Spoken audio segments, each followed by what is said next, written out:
All right, let's dive in. Today, we're going to talk about building a fortress, a digital one. We're going to pull back the curtain on the role of the cloud security engineer, who's basically the master architect protecting our entire digital world. And this quote right here, it absolutely nails the modern mindset. We're way past just putting up a digital wall and hoping for the best. Security today is a whole philosophy. It's about proactively weaving trust into the very DNA of our cloud systems, right from the get-go. So who is this digital architect really? Let's define their mission and figure out what it actually takes to be the guardian of the cloud. In the simplest terms, a cloud security engineer is the person standing guard. Their whole job is to design, build, and defend these digital fortresses where a company keeps its most valuable stuff. We're talking data, applications, the whole shebang. And this is definitely not a one-trick pony kind of job. It requires this really unique blend of skills. You've got to have the deep tech knowledge of a cloud engineer, the, let's call it strategic paranoia of a security expert, the fast thinking of an incident responder, and the efficiency of a developer who just wants to automate everything. It's that mix that makes this role so tough and so valuable. You know, every great fortress is built from a solid blueprint. And in the world of cloud security, that foundational blueprint is a really powerful idea called zero trust. And this right here is what that blueprint creates, a defense in-depth strategy. Notice, it's not one single giant wall. It's a bunch of different layers of security. We've got controls at the application layer, things like web application firewalls. Then there's the identity layer, which is all about managing who gets in. And it goes all the way down to the core infrastructure and the data itself. Each layer has its own protections, and they're all guided by one core idea. And this is it. This is the philosophy that rules every layer of our fortress. Zero trust basically means you assume the bad guys are already inside the walls. You trust nothing and no one by default. Every single person, every single program has to prove who they are to get through a gate. They're only given keys to the specific rooms they absolutely need. That's what we call least privilege. And you've got watchtowers monitoring for anything sketchy 24/7. So, how does this philosophy actually turn into real defenses? Let's look at the specific tools and strategies that are used to build the walls, the gates, and the vaults of our digital fortress. Okay, first up, we've got to control who gets in. This is all about identity and access management, or IAM for short. Think of it as designing the gates and handing out the keys. We use concepts like role-based access control to give people keys only for their specific job. And we use multi-factor authentication to make them prove they are who they say they are with something more than just a password. Next, the architect starts building the walls and digging the moats. This is network security. They use tools like virtual private clouds, or VPCs, to create these isolated private sections of the cloud for different apps. It's like building separate courtyards inside the main fortress. Then they add firewalls to control who can go between them, and specialized web application firewalls to guard the main gates from all the common attacks you see on the internet.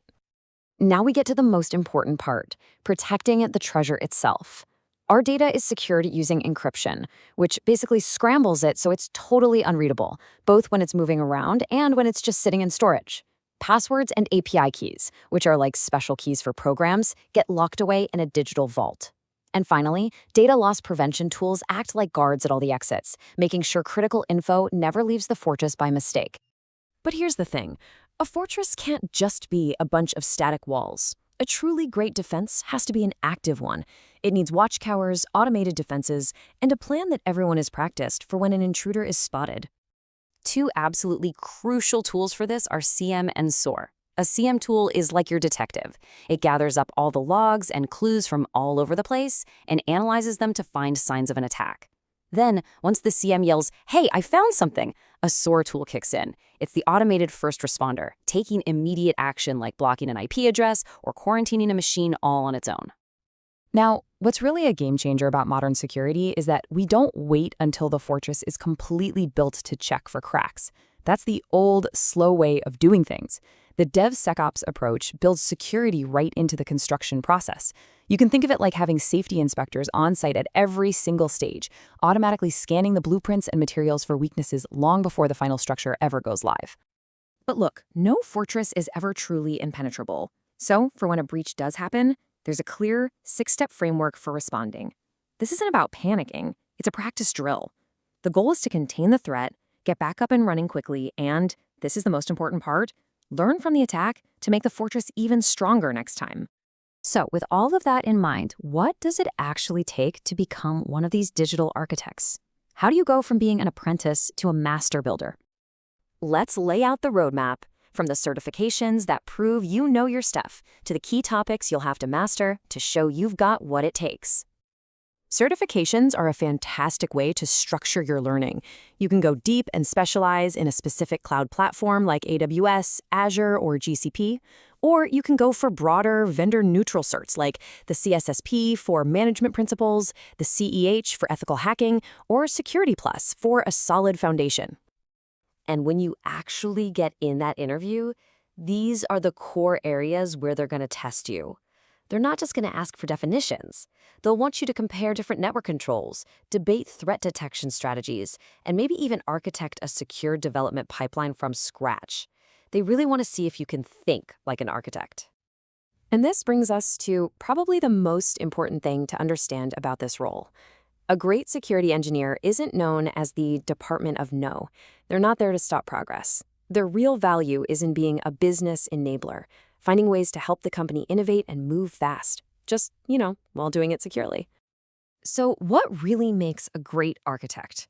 It's this fusion of deep technical skill with a strategic, proactive mindset. They understand risk, they live and breathe automation, and they always connect what they're doing back to the business they're protecting. Because at the end of the day, a cloud security engineer doesn't just build walls to keep people out. They build secure, intelligent pathways for innovation to thrive.